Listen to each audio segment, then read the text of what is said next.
Hello and welcome to video 7 of my year-long style experiment series. I'm very excited today because I have news. I have found my style. It's a little bit more complicated than that actually, so why don't I take you through it today?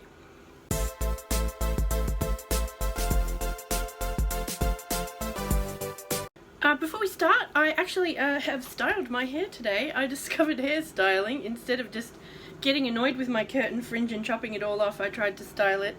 I followed a video from a person who probably many people have heard of, but is new to me, called Brad Mondo, who is a professional hairstylist and YouTuber, and just starting to watch his videos and really enjoying them. I'll put a link to the video I used down below. It's not perfect, but well, you know, it was my first try. Okay, so onto my style. But let me take you through what I did in order to try and do this process. I started the whole experiment in March, and my first month was supposed to be finding my style, and it's now the end of May, so it's taken nearly 3 months, but you know, I think the process was worth it. So what I did first was I looked at a whole bunch of videos on YouTube. There are so many out there about finding your style, but the ones I liked the most were from Loopsy and from The Stitches, which I'll link below. Most of the videos pretty much all said the same thing. So go through your wardrobe, find the clothes you like to wear the most, see what they have in common. Also look at photos and inspiration online, and collect them all together and see which things you like the most. So I did that, but being a bit of a completionist and research nerd, as I mentioned in an earlier video, I went through the Wikipedia pages for the whole of fashion, from medieval times right through to the present, and I noted down all of the fashions and elements of fashion that I liked. There was also a website which I found invaluable. It's called Aesthetics Wiki. I'll link it below. So this is a website, a Wikipedia type site, which lists different aesthetics. And they might be art, visual art, fashion, visual photography styles. There's a few music ones as well, but it's mostly visual. And if you're an artist or you're into aesthetics or fashion or style, this site I highly recommend. It lists all the main fashion styles that you may or may not have heard of, like goth and raver punk and cyberpunk and all these kinds of things. And also many more less well-known ones that I hadn't heard of before, and I found it a very interesting experience. I ended up looking through every single page on the site because I actually found it so interesting. So it took me a long time to go through all of these resources, but that was okay. I wasn't in a rush, I was just taking my time. Once I got some way into it, I found that there were certain things that I found were in common. Certain styles, certain colours, patterns, silhouettes. I found the aesthetics wikis in some ways overlapped with the history of fashion pages, but in other ways it was good to look at fashions that were separate from their time period. So for example, I found I liked florals, and florals appear in various different fashions throughout history, but I hadn't really thought about it as a separate element before, so I found that really handy. So the next step in most of the videos I watched on how to find your style was to decide what you like and what you don't like. And I actually found that a little bit more difficult than I thought, because I had so many conflicting thoughts going through my head. You know, do I like the style itself or just the person wearing it? Do I admire that they have the guts to wear a style like that, or do I actually want to wear it myself or not? Am I feeling resistant to a style because I actually don't like it, or because there's that little voice in my head that's saying, oh no, you shouldn't wear that because you'll draw attention to yourself, or because it won't suit your body shape, or this and this and this. It took a long time for me to untangle all of that in my head, and I think that's probably the main reason why this whole thing has taken me 3 months instead of 1 month. I also found that I found out more about myself during this process. There are styles that I used to like and I didn't think I liked anymore, but I actually still do. There are styles that I did like, but I didn't really want to admit it to myself because I thought, you know, you have to pick one style and you can't have more than one style. But I actually found, going through Aesthetics Wiki, was that it's okay to have more than one style. I didn't want to choose too many just for simplicity's sake because I was already confused enough. I thought it best to stick to 3 styles maximum. At first I was really worried because I couldn't choose one style, but then in one of the videos that I saw by Loopsy, which I've already mentioned, I've linked below, she does mention it's okay to have more than one style. She recommended not having more than 2 or 3 because otherwise it gets too complicated, which absolutely makes sense to me. And also, as I was going along, I found that most of the styles that I did like were coalescing into 3 main groups. There were a few that sat outside these 3 main groups, but I decided to just concentrate on these 3 groups for the sense of simplicity and just moving things along.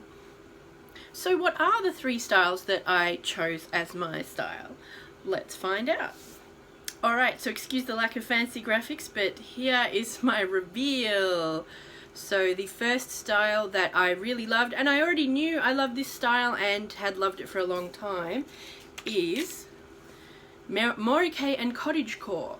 Now most people have probably heard of Cottagecore if you're watching this, but Morike is a fashion from Japan, very similar to Cottagecore. There are differences. I won't go into it, but there are lots of very good videos about both of those styles which you can watch and find out more about. But I found that they were similar enough that they could probably put together in one group. Now style number 2 is Fairy K and Pastel Cute type styles. Pastel Cute is not really an official name of a style, but I'm just calling it that for convenience sake. So, and Fairy K again is another fashion from Japan. It heavily features pastels and also retro elements from the 80s like My Little Pony. So I found that there were a lot of styles that are in that kind of pastel and retro group that went together. Now the third style, which I surprised myself actually to find that I still like it. I used to like it when I was younger and I thought that I didn't anymore, but the more I looked into it I found that I do still like it, and surprised myself a little bit. And this style is grunge. I'm still a grunge baby. I remember grunge from when I was a kid and I used to wear it quite a bit and loved it, and yeah, I still like it. I don't care I don't care, judge me, I still like it.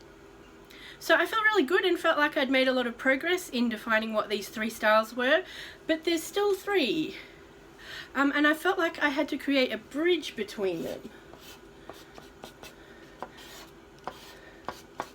There, that's a bridge in case you can't tell. So the first 2 styles, Morike / Cottagecore and Fairy K, are similar-ish. They do have a lot in common. So I felt like I could combine those 2 styles into a single outfit and it would work quite well. But the third style, grunge, just didn't really seem to fit with the other 2, and I spent a lot of time debating myself over this, deciding should I just disregard it, should I just not worry about it and concentrate on the other 2, but I felt like, to be really true to myself, I really wanted and needed to include it.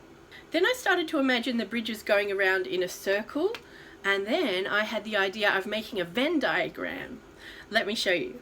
So this is my Venn diagram that I made. As you can see, it's got the 3 styles kind of going around in a circle, and then in the center is me. So the way a Venn diagram works, you've probably seen them. The things that are in common are in these central sections, and then the ones that have all 3 in common are right in the center, and that's me. But I still didn't know how to get from here, here, and here into the center. So what I thought I'd do is bring back all the other styles I liked and see if they fit into the Venn diagram and if that would help. Now this is the short list of styles I liked. It was actually 3 times as long as this, and I managed to cut it back down to this short list. But after a little bit of work I managed to fit most of them all back into the Venn diagram and came up with this. Some of them I had to kind of squeeze in, especially the ones over here. So I had this revelation when I came across a page on Aesthetics Wiki titled Pastel Punk.